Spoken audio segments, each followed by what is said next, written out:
Hello everyone.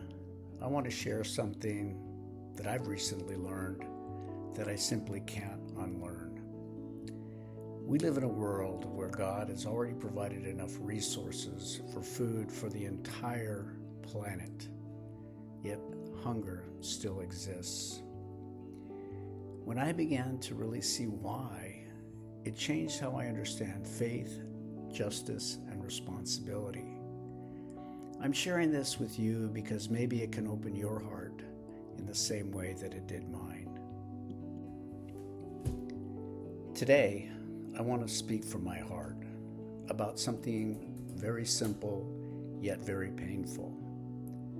Why do people still go hungry when God has already provided enough? We live in a world of abundance. God created a planet that produces enough food for every person. Hunger is not a problem of scarcity. It's a problem of justice. Hunger has many issues. War destroys farms, corruption steals resources, poverty blocks access to healthy food. But none of these are technical issues. They revolve around human choices. When a child goes to bed hungry, it is not just a news story.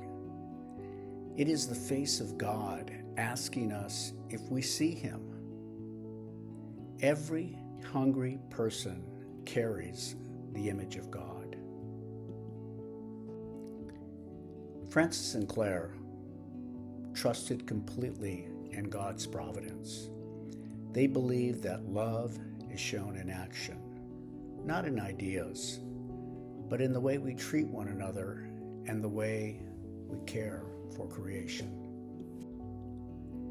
The planet itself is speaking to us.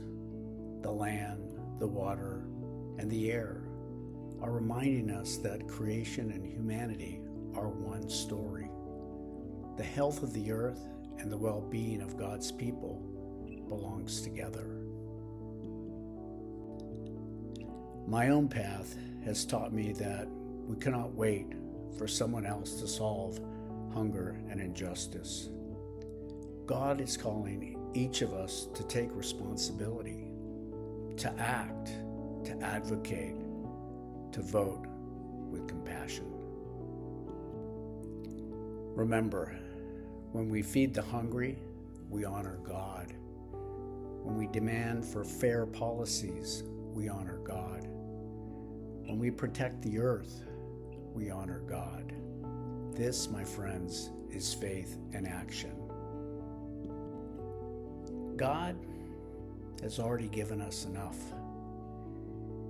He's asking us to share it.